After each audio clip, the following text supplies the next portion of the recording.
નમસ્કાર, VTV news સાથે હું છું વૈભવી। સ્થાનિક સ્વરાજ્યની ચૂંટણી માટે મતદાન થઈ રહ્યું છે। પડે અપડેટ આપના સુધી પહોંચાડી રહ્યા છે। તાપીની વાત કરી લઈએ। તાપીના વાલોડ તાલુકાના બુહારી ગામે મતદાન મથક નજીક બબાલ થઈ છે। ભાજપના બે જૂથ વચ્ચે બબાલ થતા આંતરિક જૂથવાદ બહાર આવ્યો છે। યુવા મોરચાના પૂર્વ મંત્રી સુરજ દેસાઈ અને ભાજપના મહામંત્રી અમિત પટેલના જૂથ વચ્ચે તૂતું મેમે થઈ। કયા કારણોસર બબાલ થઈ તેની હજુ સુધી સ્પષ્ટતા નથી મળી। સંસ્કારી પાર્ટીના યુવા મોરચાના પૂર્વ મંત્રીએ અશોભનીય ભાષાનો ઉપયોગ કર્યો છે। વાલોડ પોલીસ અને ધારાસભ્ય મોહન ઢોળિયા વચ્ચે પડી અને મામલો થાળે પાડ્યો। બંને વચ્ચે બબાલનો વિડીયો પણ સોશિયલ મીડિયામાં ખૂબ વાયરલ થઈ રહ્યો છે। તાપીના વાલોડ તાલુકાના બુહારી ગામે મતદાન મથક નજીક બબાલ થઈ તેના આ દ્રશ્યો અત્યારે આપ જોઈ રહ્યા છો કે જ્યાં ભાજપના જ બે જૂથ વચ્ચે બબાલ થઈ હતી અને હવે જાણે આંતરિક જૂથવાદ ચરમસીમાએ હોય તેવું આ વિડીયો પરથી લાગી રહ્યું છે। યુવા મોરચાના પૂર્વ મંત્રી અને ભાજપના મહામંત્રી આમને સામને આવી ગયા હતા અને આજ મુદ્દે સંવાદદાતા દીપક ફોન લાઈન પર છે। દીપક, એક તરફ સ્થાનિક સ્વરાજ્યની ચૂંટણી માટે મતદાન યોજાવાનું છે। તમામ પક્ષના કાર્યકર્તાઓ સાથે મળીને અત્યારે કામ કરવાની જરૂર, પરંતુ તેની વચ્ચે બુહારી ગામે મતદાન મથક પર ભાજપનો જ આંતરિક જૂથવાદ હવે જોવા મળ્યો છે। શું સ્થિતિ? ચોક્કસ આજે જે રીતે સ્થાનિક સ્વરાજ્યની ચૂંટણી માટે શાંતિપૂર્ણ માહોલમાં મતદાન થઈ રહ્યું હતું અને નેતાઓ પણ લોકોને મતદાન માટે અપીલ કરી રહ્યા છે, ત્યારે વાત કરવામાં આવે તો તાપી જિલ્લાના વાલોડ તાલુકાના બુહારી ગામે જે ભાજપના જે કાર્યકર્તાઓ હતા એ લોકોનો આંતરિક જૂથવાદ સામે આવ્યો હતો ને જે ભાજપના બે જૂથ હતા એ લોકોનો આંતરિક જૂથવાદને લઈને પ્રદેશના યુવા મોરચાના પૂર્વ મંત્રી સુરજ દેસાઈ તેમજ ભાજપ જિલ્લા સંગઠનના હાલના જે મહામંત્રી છે અમિત પટેલના જૂથો વચ્ચે કોઈ કારણોસર બબાલ થઈ હતી ને તેમાં જે પ્રદેશ યુવા મોરચાના જે સભ્ય હતા પૂર્વ મંત્રી હતા સુરજ દેસાઈ એ અસભ્ય ભાષામાં જે વાણી વિલાસ કરતા જે વિડીયો સોશિયલ મીડિયામાં વાયરલ થયો છે, જેને પગલે હાલ તો પોલીસ અને સ્થાનિક ધારાસભ્ય જે મોહન ઢોળિયા છે તેના દ્વારા તો હાલ જે મામલો થાળે પાડવામાં આવ્યો છે, પરંતુ ત્યારે આ સ્થાનિક સ્વરાજ્યનો લોકશાહીના પર્વમાં ખાસ કરીને પાર્ટીના લોકો જ આ રીતે અસભ્ય ભાષામાં વર્તન કરતા હોય એ અશોભનીય કહી શકાય તેવું હાલ જણાઈ રહ્યું છે। જી બિલકુલ, આભાર દીપક તમામ જાણકારી માટે। તો આ તરફ સૌરાષ્ટ્રની સૌથી મોટી મહાનગરપાલિકા એટલે રાજકોટમાં આ વખતે મતદારોમાં નિરાશા જોવા મળી રહી છે। રાજકોટમાં સ્થાનિક સ્વરાજ્યની ચૂંટણી પર નિરાશાજનક સમાચાર છે। એક તરફ આકરી ગરમી જેના કારણે મતદાનમાં ઘટાડો થઈ રહ્યો છે। બપોરનો સમયગાળો શરૂ થયો છે અને મતદારો મત આપવા માટે નથી પહોંચ્યા। આજે સ્થાનિક સ્વરાજની ચૂંટણીને લઈને મતદાન ચાલી રહ્યું છે, પરંતુ આકરા તાપ વચ્ચે પણ રાજકોટમાં ક્યાંક નિરસ મતદાન છે, તો બીજી તરફ જેના વડીલોમાં અત્યારે ઉત્સાહનો માહોલ છે તે જોવા મળી રહ્યો છે। રાજકોટના દ્રશ્યો છે કે જે વૃદ્ધના પગમાં ફ્રેક્ચર હોવા છતાં પણ તેઓ મત દેવા આવ્યા છે। પોતાના મતના અધિકાર ન ગુમાવવો પડે તે માટે તેઓએ પોતાના મતનો યોગ્ય ઉપયોગ કરવા માટે તેઓ વ્હીલચેર ઉપર આવ્યા છે। આ દ્રશ્યો છે તેમની સાથે હું વાતચીત કરીશ। કાકા, શું કહેશો? મતદાન કરવું જરૂરી છે, તમે પગ ભાંગેલો હોવા છતાં પણ આવ્યા છો। મતદાન કરવા જરૂરી છે। જય શ્રી રામ, વંદે માતરમ, ભારત માતા કી જય। યંગસ્ટરને ખાસ કહેવાનું છે કે મત દિયો, કોઈ પણ સંજોગોમાં ગમે એટલો તડકો હોય તો મત દિયો, એટલી મારા તરફથી વિનંતી છે। મારે પગમાં ફ્રેક્ચર છે તો હું મત દેવા આવ્યો છું। દર વખતે આવું જ છું, પણ આ વખતે આવ્યો છું, ફ્રેક્ચર છે તોય। બરાબર, થેન્ક યુ। બહેનો પણ છે, તમે શું માનો છો મતદાનને લઈને? કયા વિકાસ કાર્યોને ધ્યાને લઈને મતદાન કરવું જોઈએ? મતદાન એ આપણો કાયદેસરનો અધિકાર છે અને કોઈ પણ સંજોગોમાં ગમે તે પરિસ્થિતિમાં ટાઢ હોય, તડકો હોય, અત્યારે મારા હસબન્ડને ફ્રેક્ચર આવ્યું છે, અમે ઘણા દૂરથી આવ્યા છીએ, આ વોર્ડમાં અમારું હજી ટ્રાન્સફર નથી થયું, છતાં પણ અમે યુનિવર્સિટી રોડથી અહીંયા ખાસ એમને ના પાડી છે ડોક્ટરે, પણ તો પણ વ્હીલચેરમાં બેસાડીને એને મત દેવા માટે આવ્યા છીએ। મતદાન મથકે આવીને કરવું જ જોઈએ, આ આપણો કાયદેસરનો અધિકાર છે। આપણો એક મત અમૂલ્ય છે અને આપણા દેશનું આખું પરિવર્તન, આખી જિંદગી બદલી શકે છે। મારા મતે મતદાન એ બહુ મૂલ્ય છે અને મતદાન કરવું જ જોઈએ। દરેક યુવાનોને ખાસ અપીલ છે કે તમે મતદાન મથકે આવી મતદાન અચૂક કરજો, કોઈ તડકો કે ઓલાની નહીં રાખતા। એક દિવસ છે તમારા માટે, પણ તમારો આ અમૂલ્ય જે અધિકાર છે એ ગુમાવતા નહીં અને ખાસ મતદાન કરજો. Thank you. ભારત માતા કી જય. વંદે માતરમ. ચોક્કસથી આ દ્રશ્યો છે કે અડગ મનના માનવીને હિમાલય પણ નડતો નથી. આ દ્રશ્યો અહીંયા સાર્થક થાય છે ને જે રીતના આ દ્રશ્યો રાજકોટના બૂથના હું દેખાડી રહ્યો છું. રાજકોટના આ જે બૂથ આવેલું છે ત્યાં હું પહોંચ્યો છું, સદર બજાર વિસ્તારનું. તો આ તરફ અમદાવાદના નવા વાડજ વોર્ડમાં દિવ્યાંગ દંપતીએ મતદાન કર્યું છે. દિવ્યાંગ દંપતીએ વ્હીલચેરમાં આવી અને પોતાની ફરજ નિભાવી છે. લોકોને પોતાના મતાધિકારનો ઉપયોગ કરવા માટે પણ અપીલ કરી છે. સારી સુવિધાઓ લેવી હોય તો મતદાન કરવું જોઈએ તેમ જણાવ્યું. મતદાન કર્યા પછી જ તંત્ર સામે સવાલ કરી શકીએ તેમ જણાવ્યું. બપોરનો સમય થઈ ગયો છે. 42 ડિગ્રીની આસપાસ અત્યારે ગરમી છે. લોકો મતદાન કરવા માટે આવી તો રહ્યા છે, પરંતુ એકલ દોકલમાં આવી રહ્યા છે. ગરમી લાગી જશે એના કારણે મતદાન કરવા માટે લોકો આવતા નથી, પરંતુ તમારી સામે જે આ દ્રશ્યો આવી રહ્યા છે તે અમદાવાદના નવા વાડજના આ દ્રશ્યો છે કે જ્યાં દિવ્યાંગ કપલ અહીંયા મતદાન કરવા માટે બપોરે પહોંચ્યું હતું. ભર તાપ હતો, 41-42 ડિગ્રી ગરમી હતી અને આ ગરમીમાં આ યુગલ અહીંયા મતદાન કરવા પહોંચ્યું હતું. તમે જે રીતના દ્રશ્યો જોઈ રહ્યા છો, યુગલ જે છે એ બંને દિવ્યાંગ છે. ખાસ વાતચીત કરવાનો પ્રયત્ન કરીશું. મુરજીભાઈ, વાત કરવામાં આવે તો આપણા બંને હાથ નથી, મતદાન કર્યું છે તમે બપોરના સમયે પણ આવા ભર ગરમીમાં. લોકોને શું સંદેશો આપશો તમે? બસ મારો સંદેશો એક જ છે કે વોટ આપો. જે મતદાન કરવું એ આપણી ફરજ છે, એટલે જે આપી ગયા હોય એનો આભાર છે, અને જે ન આપ્યા હોય, ન આપવા વોટ આપવા આવ્યા હોય એ સાંજ સુધીમાં જે સમય છે એ તેને આપી. જો અમારા જેવા લોકોને તકલીફ હોવા છતાં અમે જો વોટિંગ કરીએ છીએ તો જે નોર્મલ લોકો છે, જે ઘરમાં બેસી રહ્યા છે, એ લોકોએ ફરજિયાત વોટિંગ કરવું, એવો મારો સંદેશો છે. સાઈન તમે મતદાન કઈ રીતે કર્યું? તમે મતદાન કર્યું, મારા બંને હાથ કપાયેલા છે, પણ આટલો તે ટૂંકો હાથ છે એનાથી મેં બટન દબાવ્યા છે અને મોં દ્વારા મેં સાઇન કરી છે અને ડાબા પગના અંગૂઠા ઉપર મારું નિશાન કરેલ છે, પગમાં. તમે શું કહેશો, યુવાઓ કે જે હજી સુધી ઘરની બહાર નથી નીકળ્યા, મતદાન કરવા માટે પહોંચ્યા નથી, તમે હેન્ડીકેપ છો તો એમ છતાં પણ તમે અહીંયા હેન્ડીકેપ છું, મારા ઘરે હજુ રસોઈ પણ મારે બાકી છે, છતાં પણ ટાઈમ કાઢી અને હું વોટ આપવા આવી છું. કારણ કે વોટ એ ખૂબ જ કિંમતી વસ્તુ છે. આટલો ફક્ત 10 થી 20 મિનિટનો ટાઈમ કાઢીને પણ આપણે વોટ આપવો જ જોઈએ, આપણી ફરજ છે. દરેક લોકોને મારી નમ્ર વિનંતી છે કે ફરજિયાત વોટ આપવા આવવું જ જોઈએ. અમુક લોકો વોટ આપતા નથી ને પછી એવું કહે છે કે આમ થાય છે ને તેમ થાય છે ને કામ થતા નથી, એ કેટલું યોગ્ય? ના યોગ્ય, એ તો મને ખબર જ, કારણ કે હું પોતે મારી સોસાયટીની સેક્રેટરી છું. તો ઘણા બધા કોર્પોરેશન, એટલા બધા કામ અમારે એટલું સહેલાઈથી બધું પતી જાય છે ને.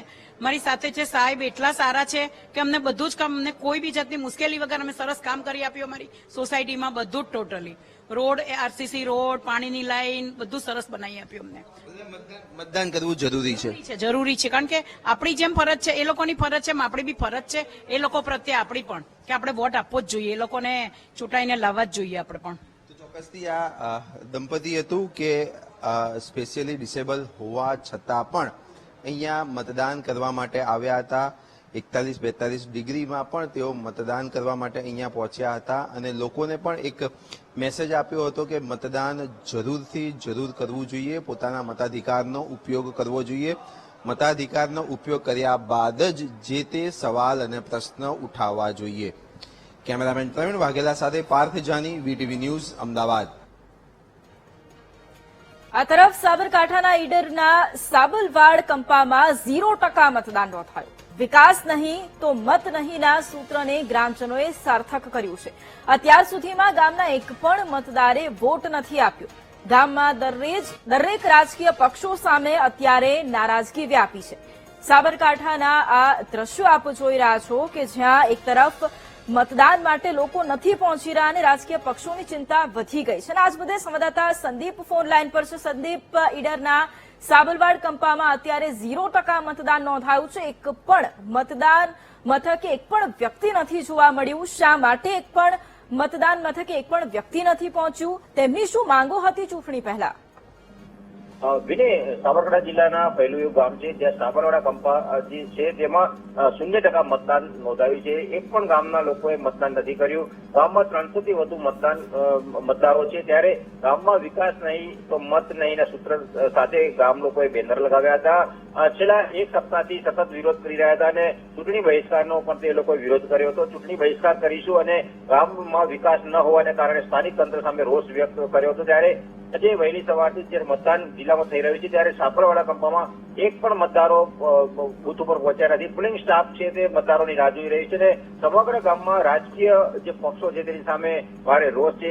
રાજકીય પક્ષના એક પણ વ્યક્તિ ત્યાં આવ્યા નથી અને ગામ લોકોની જે દરકાર છે તે નથી લઈ રહ્યા. ગામ લોકોની જે સમસ્યા છે તેનું સમાધાન નથી થઈ રહ્યું, જેને લઈને ગામ લોકો હવે ભારે રોષ છે.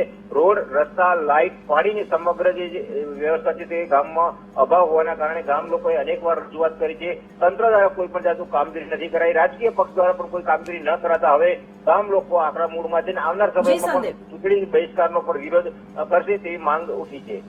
બિલકુલ, આભાર સંદીપ તમામ જાણકારી માટે.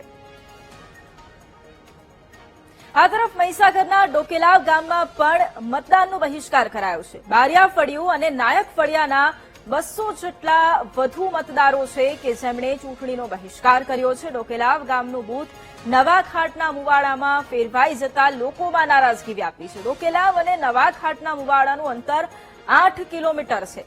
અનેક વખત રજૂઆતો કરવામાં આવી, પરંતુ છતાંય મતદાન મથક ડોકેલાવમાં ન ફેરવાતા રોષ વ્યાપ્યો.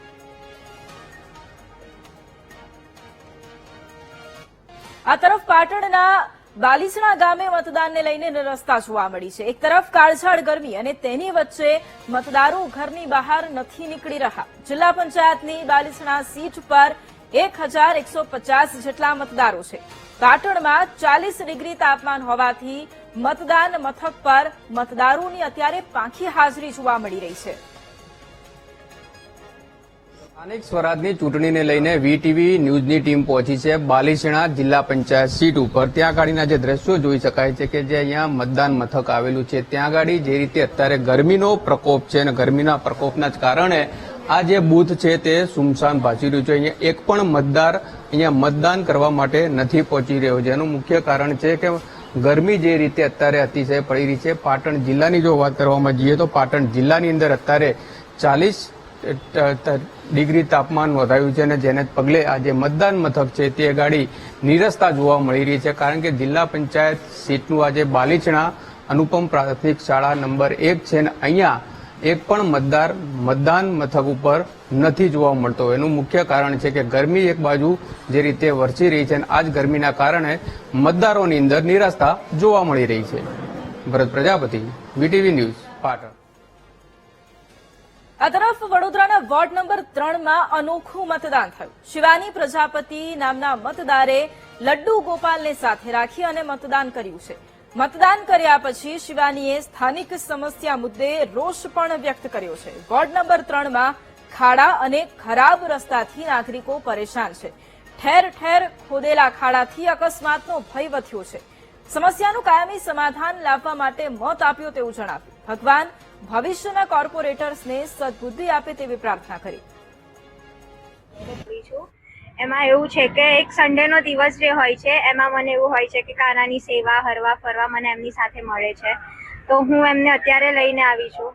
હવે કાનો એક એવું છે ને કે મારા ઘરે ઘણા વર્ષોથી એમની સેવા હું કરું છું એમને, તો હું ક્યાંય જાઉં ને તો એને લીધા વગર મને લઈને જ હું જાઉં છું. તો અત્યારે એવું છે કે જે જગતનું આટલું મોટું કારભાર જે સંભાળે છે, જે જગતનો નાથ છે, તો અત્યારે વોટિંગ કરવા માટે આવ્યા હોય આપણે અને એને લઈને ના આવીએ તો શું કહેવું. એટલે જે પણ અત્યારે જે બી જીતીને આવશે એ વ્યક્તિ આશા કરીએ છીએ કે એ પણ સાચો ન્યાય અને આપણા બધી જરૂરતો બધી એ પૂરી કરી શકે.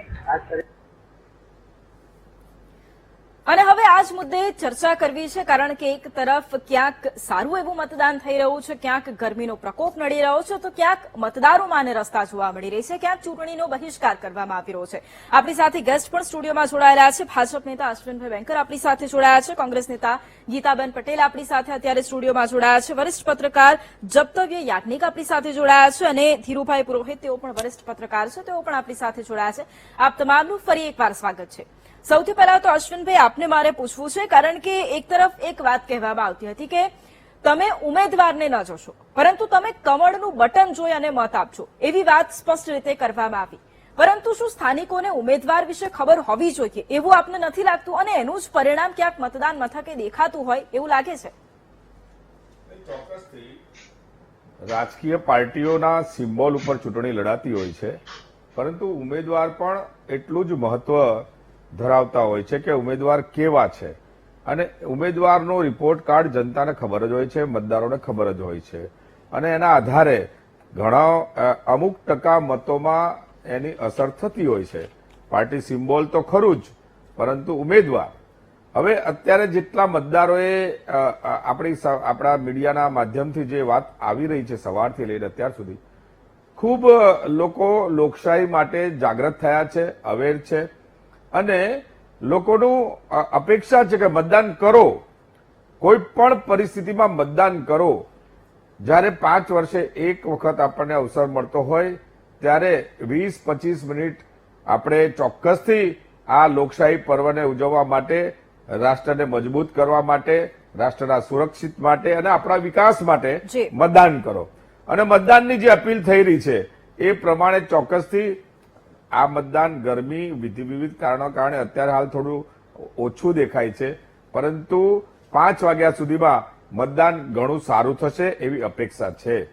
લોકોની અપેક્ષા ઉપર ખરા ઉતરવા માટે ચોક્કસથી વિવિધ આગેવાનો અને પાર્ટીઓ કામ કરે છે અને વિકાસના મુદ્દા ઉપર મત મળે છે. ઓકે, ગીતાબેન, સવાલ આપને કરવો છે, કારણ કે જે રીતે બંને પક્ષોને લાગુ પડે આમ તો, કારણ કે ઘણી બધી જગ્યાએ ચૂંટણી બહિષ્કારની વાત કરી રહ્યા છે. ઘણા બધા બૂથ આપણે અત્યારે સમાચારમાં પણ જો કે મતદાન કરવા માટે જ નથી પહોંચી રહ્યા. જો એક પક્ષ પાસેથી કદાચ નારાજગી હોય તો બીજા પક્ષને પણ વિકલ્પ તરીકે જોવો પડે એ વાસ્તવિકતા છે, કારણ કે વિશ્વાસ રાખશો તો જ કામ થશે એવી અહીંયા ચોખ્ખી વાત છે. એટલે અહીંયા જે પરિસ્થિતિ છે એ જોતા સવાલ મારે આપને એ કરવો છે કે શું કોંગ્રેસે સ્થાનિક સ્વરાજ્યની ચૂંટણી પહેલા લગ્નના ઘોડા અને રેસના ઘોડાને બરાબર અલગ પાડી દીધા હતા? બિલકુલ સાચી વાત છે. અને જે ગામે આ ચૂંટણીનો બહિષ્કાર કર્યો છે એમને હું કહેવા માંગુ છું કે પરિવર્તન છે એ સંસારનો નિયમ છે. પરિવર્તન આવતું હોય છે. 30 વર્ષથી જયારે આ સરકાર નિષ્ફળ રહી હોય, સ્થાનિક સ્વરાજ્યના ઇલેક્શનની અંદર સ્થાનિક મુદ્દાઓ ચાલતા હોય છે, ત્યારે ભારતીય જનતા પાર્ટી છે એ કેન્દ્રના મુદ્દાઓ લઈને ઇલેક્શન લડતી હોય છે.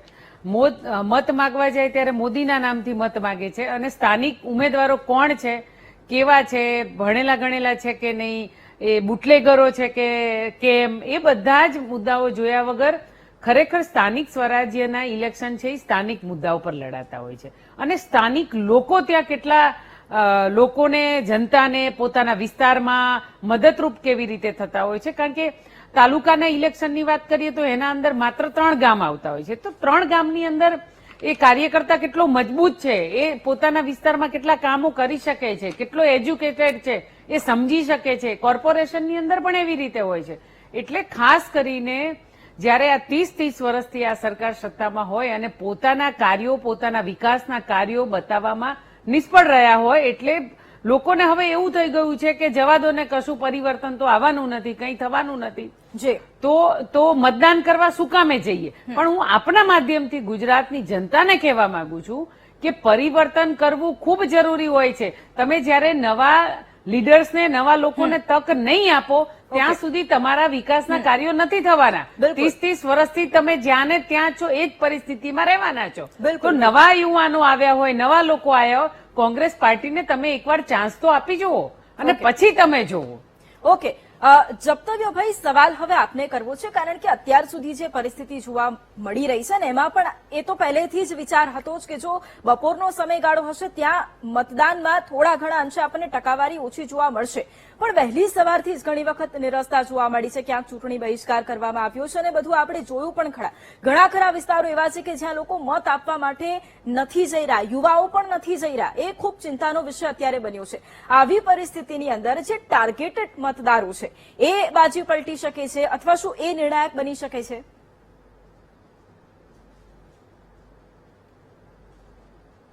જપ્તવ્યભાઈ, અનમ્યુટ કરવો પડશે.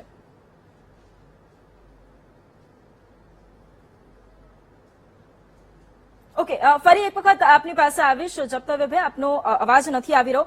ધીરુભાઈ, આપને સવાલ કરવો છે કારણ કે જયારે ટાર્ગેટેડ મતદારોની મેં વાત કરી તો આપને પણ એ જ સવાલ કરું છું કે ઘણી બધી વખત આપણે એવું જોયું છે કે વહેલી સવારથી મતદાનની પ્રક્રિયા શરૂ થઈ હોય છે. કદાચ કેટલાક લોકો એવું વિચારતા હોય કે આપણે દિવસ દરમિયાન નથી જવું, ગરમીનો પારો ખૂબ હાઈ જવાનો છે એટલે આપણે સવારે મતદાન કરી રહે, પણ સવારે પણ એ જ પરિસ્થિતિ, બપોરે આ પરિસ્થિતિ રહેવાની છે એનો ખ્યાલ જ હતો. હવે સાંજે એક આશા અપેક્ષા છે ઉમેદવારોને કે કદાચ મતદાન કરવા માટે લોકો પહોંચી જાય.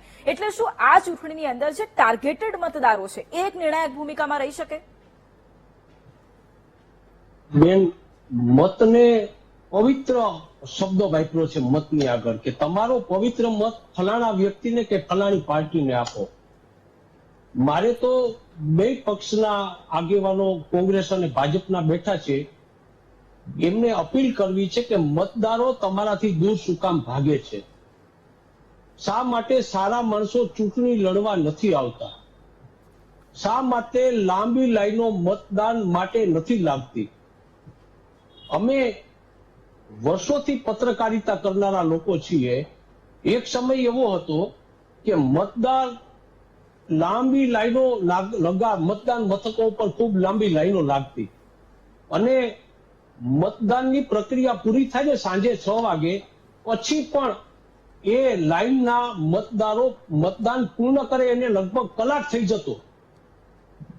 આવી સ્થિતિ તે વખતે હતી વર્ષો પહેલા, અને આજે 25-30%, 35%, 40% અને 50%થી વધુ મતદાન ન થાય એવી સ્થિતિ જયારે આવીને ઊભી છે ત્યારે મારે રાજકીય પક્ષોને એ વાત કહેવી છે કે તમે લોકશાહીમાં શ્રદ્ધા ધરાવનારા લોકોને શા માટે ઘરમાંથી બહાર કાઢીને મતદાન કરાવી નથી શકતા? તમારી પાસે અથવા તો લોકોની તમારા ઉપરથી શ્રદ્ધા તો નથી ઘટી ને? આ વાત બંને પક્ષોએ અથવા તો તમામ રાજકીય પક્ષોએ સમજવાની જરૂર છે. જી બેન, બિલકુલ. અને એટલા જ માટે કારણ કે હવે જ્યારે મતદાન મથકો ઉપર લોકો છે તે ઓછી સંખ્યામાં પહોંચી રહ્યા છે એટલે રાજકીય પક્ષોની ચિંતા, ઉમેદવારોની ચિંતામાં પણ અત્યારે ખૂબ વધારો થયો છે અને એટલા જ માટે આ ચર્ચા પણ ખૂબ મહત્વની રહી છે. સ્થાનિક સ્વરાજ્યની ચૂંટણી અંગે તમામ કડે પડની અપડેટ આપના સુધી પહોંચાડતા રહીશું, પરંતુ હાલ રોકાઈએ એક નાનકડા બ્રેક માટે.